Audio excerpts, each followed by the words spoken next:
اس نشست کے اعتبار سے میرا الوداعی تحفہ ہے آپ کے لیے، اور وہ یہ کہ میری جو دینی، ملی، تاریخی، سیاسی، عمرانی جو سوچ ہے، جو فکر ہے میرا، جو 50 برس سے زائد عرصے کے مطالعے اور غور و فکر پر مبنی ہے، جس مطالعے میں میری آنکھیں بنیادی طور پر قرآن اور حدیث ہیں، لیکن یہ کہ دنیا کا مشاہدہ، کھول آنکھ، زمین دیکھ، فلک دیکھ، فضا دیکھ، دنیا میں کیا ہو رہا ہے، کیا کیا عوامل ہیں، ماضی کیا تھا، ہم کہاں کھڑے ہیں، اب کہاں جانا ہے، اس پر میری ایک سوچ ہے، میرا فکر ہے۔ پھر یہ کہ ہماری اخروی نجات کا دار و مدار کس چیز پر ہے۔ تاریخ کے بہاؤ کو نہ میں روک سکتا ہوں، نہ آپ روک سکتے ہیں، وہ تو ڈانگ بہتا رہے گا، اور اس کو فیصلہ کرنے والا صرف اللہ ہے۔ کسی فرد بشر کے اختیار میں نہیں ہے کہ وہ تاریخ کے بہاؤ کو موڑ دے۔ ہاں، محمد رسول اللہ نے موڑا تھا صلی اللہ علیہ وسلم، لیکن یہ ہے کہ ہم اس تاریخ کے بہاؤ میں تنکوں کی طرح بہتے چلے جائیں، یا یہ کہ ہمیں کچھ کرنا ہے۔ اس اعتبار سے میں اپنے فکر کا خلاصہ آج آپ کی خدمت میں پیش کروں گا، وہ میرا اس سلسلہ اجتماعات کے اعتبار سے الوداعی تحفہ ہوگا۔ اب میں آغاز کر رہا ہوں۔ پہلی بات، اس سبب میں 3 باتیں مجھے کہنی ہیں۔ سب سے پہلی بات یہ کہ زندگی کی سب سے بڑی حقیقت موت ہے۔ ہم بھلائے رکھتے ہیں، اپنے ذہن سے اسے دور رکھتے ہیں، لیکن واقعہ یہ ہے کہ زندگی کی سب سے بڑی حقیقت موت ہے۔ خدا کے منکر پیدا ہوئے ہیں، لیکن موت کا انکار کرنے والا تو کوئی پیدا نہیں ہوا۔ اس لیے میں نے آیت آپ کو سنائی، کل نفس ذائقۃ الموت، ہر سی نفس کو موت کا مزہ چکھنا ہے، ہر جاندار کو موت کا مزہ چکھنا ہے۔ ثم الینا ترجعون، پھر ہماری طرف لوٹا دیے جاؤ۔ تو زندگی کی سب سے اہم حقیقت موت، اور موت کے بعد رجوع اللہ، آخرت، یہ سب سے بڑی حقیقت ہے۔ ایک حقیقت سب مانتے ہیں، سب جانتے ہیں، دوسری حقیقت کے اوپر پردہ پڑا۔ میں نے اس اعتبار سے نوٹ کیا، یہ الفاظ قرآن میں 3 مرتبہ ہے، کل نفس ذائقۃ الموت، ہر جاندار کو موت کا مزہ چکھنا ہے۔ انبیاء اس سے مستثنا نہیں رہے، رسول اس سے مستثنا نہیں رہے، اولیاء اللہ مستثنا نہیں رہے۔ وقتی طور پر استثناء حضرت عیسیٰ کا ہے کہ ابھی وہ زندہ ہے، لیکن عیسیٰ یاتی علیہ الموت، حضور نے فرمایا عیسیٰ پر بھی موت آئے گی، جب دوبارہ آئیں گے، زمین پر اتریں گے، پھر اس کے بعد ان پر موت وارد ہوگی، ان کی نماز جنازہ پڑھی جائے گی، انہیں دفن کیا جائے گا حضور کے پہلو میں، شادی بھی کریں گے، اولاد بھی ہوگی۔ باقی تو یہ ہے کہ کل نفس ذائقۃ الموت، سب کو موت کا مزہ چکھنا ہے۔ عیسیٰ بھی بالآخر اس سے مستثنا نہیں رہیں گے، بلکہ قرآن میں ایک جگہ کہا گیا ہے افإن مت فهم الخالدون، کیا ہے نبی، اگر آپ کا انتقال ہو گیا تو یہ کیا ہمیشہ رہیں گے؟ کون ہے دنیا میں جو ہمیشہ رہے؟ انتقال تو ہونا، آپ کا بھی ہونا ہے۔ انک میت وانہم لمیتون،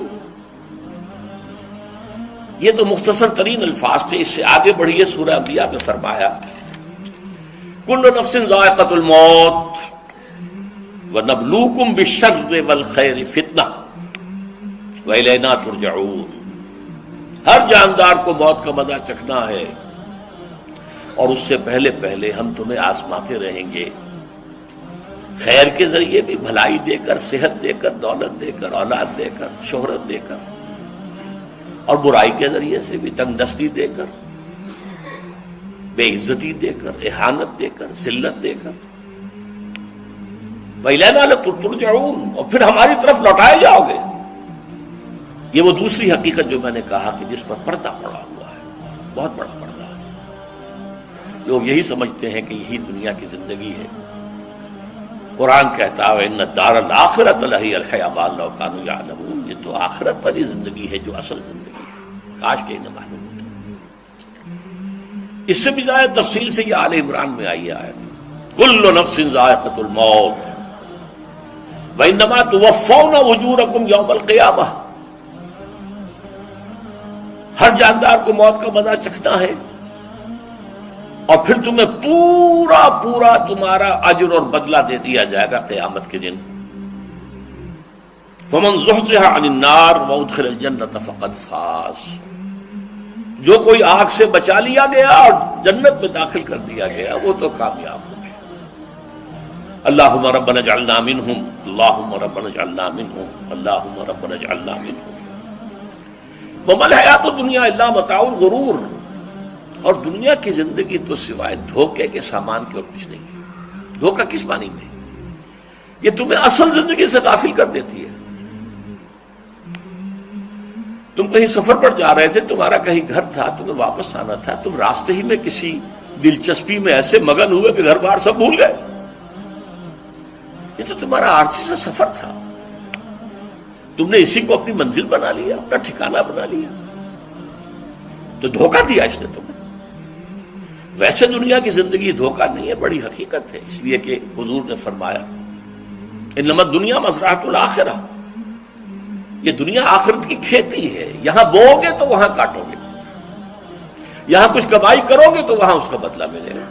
اس اعتبار سے دنیا بہت بڑی حقیقت ہے، ایک ایک لمحہ بہت بڑی قیمتی شے ہے، لیکن اگر یہ دنیا تمہیں آخرت سے غافل کر دے تو اس سے بڑا دھوکے باز اور کوئی نہیں۔ یہ اصل دجال ہے۔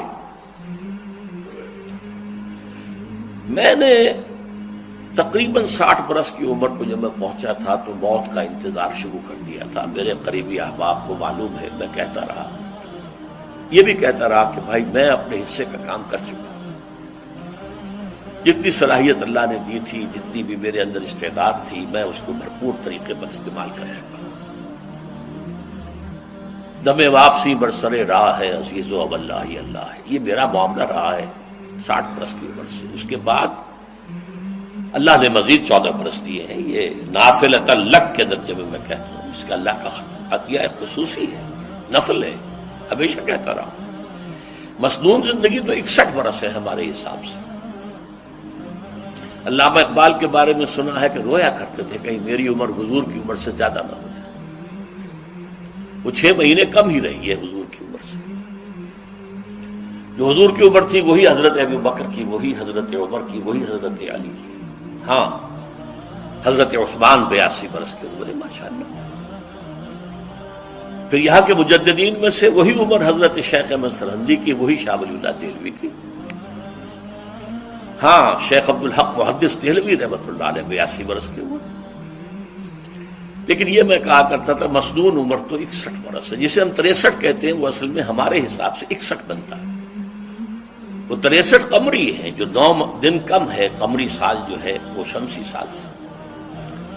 بہرحال میں اس وقت سے منتظر تھا، لیکن جو بھی وقت اللہ نے دیا ہے اللہ کا شکر ہے، وہ مفید کاموں میں لگا ہے۔ ان میں خاص طور پر میں سمجھتا ہوں کہ اللہ کا مجھ پر سب سے بڑا احسان، اور مجھے پر نہیں، بہت بڑے پیمانے پر لوگوں پر جو احسان ہوا ہے، وہ میرا 1998 کا دورہ ترجمہ قرآن ہے جو کراچی میں ہوا تھا۔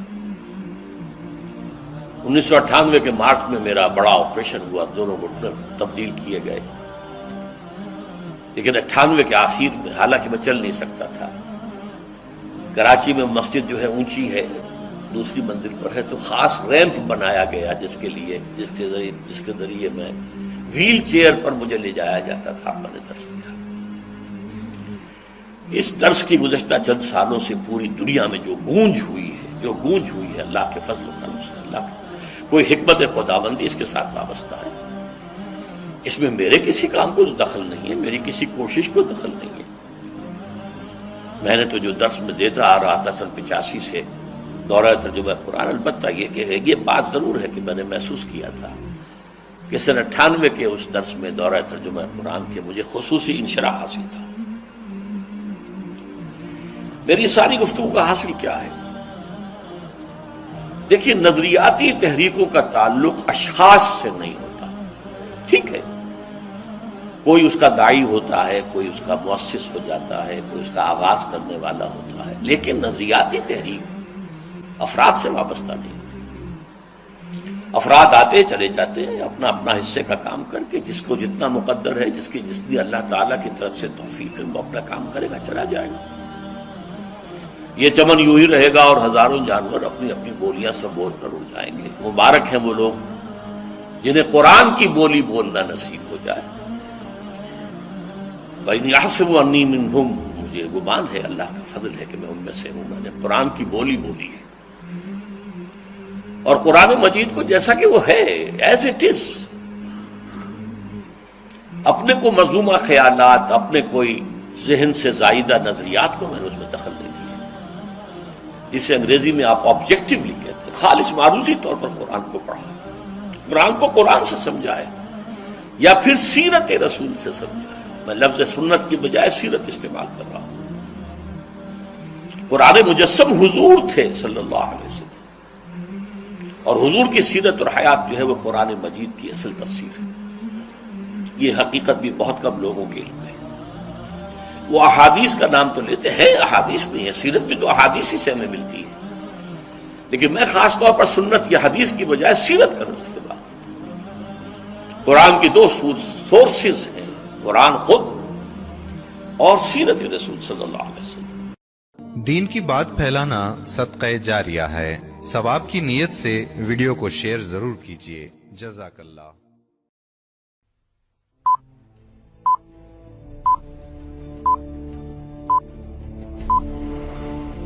What do you need most at this very moment?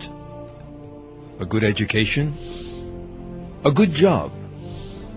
A career? Money?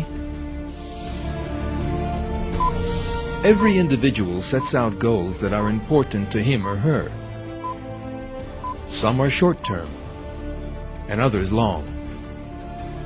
Yet not one of these needs is as important as one blessing you possess at every moment: breathing. It has been 39